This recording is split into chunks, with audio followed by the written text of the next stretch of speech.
Cala Allah tajam punado tinggal di bawah menyampaikan. Sara Allah adat punado tinggal di awak memakaikan.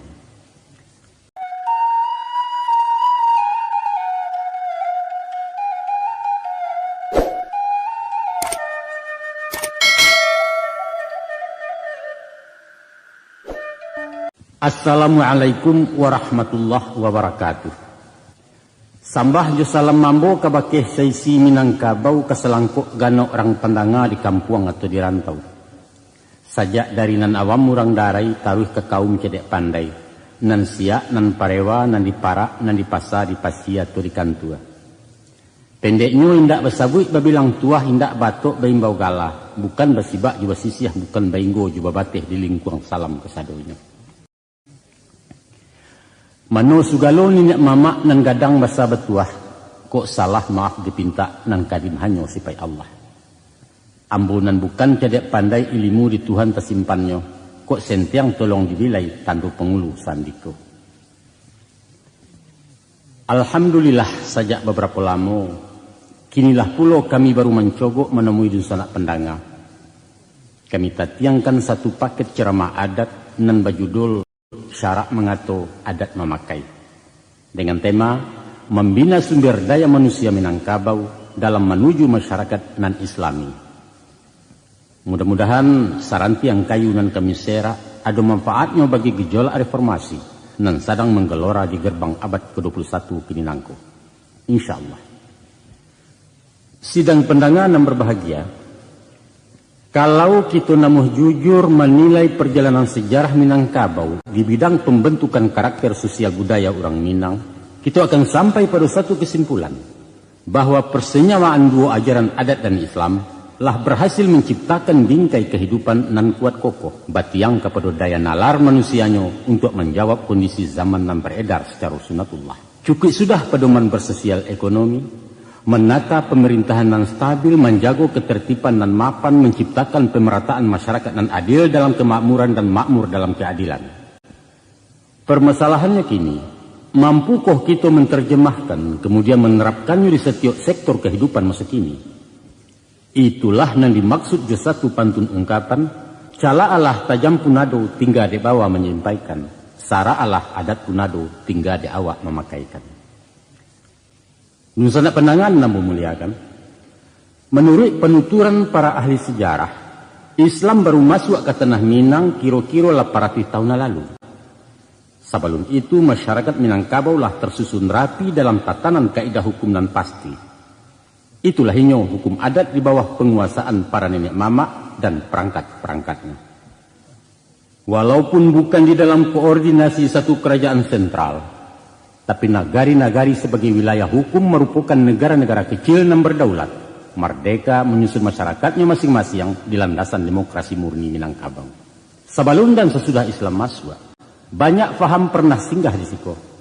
Di bawah para penjelajah bangsa Cina dan Hindia, agama Hindu diperkenalkan dan kemudian dianut, menyusul Buddha dengan beberapa mazhabnya. Sesuai jo pembawaan orang Minang yang selalu berhati-hati menerima setiap pembaruan, malah cenderung bersifat sinis dan curiga, maka walaupun kedua agama itu diterima, tapi nampaknya ajaran Hindu jo Buddha dianut separuh hati. Ganggam-ganggam baru nampak mengacak anak anjing. Sehingga dengan kedatangan Islam, paham-paham dari daratan Hindia itu hilang kecuali aja tuah kepasia. Sampai kini, tidak pernah ditemui satu pun bakeh-bakeh bangunan pemujaan semacam candi, kuil atau pagoda, kecuali satu nama kampung di luar agam, yaitu Biaro.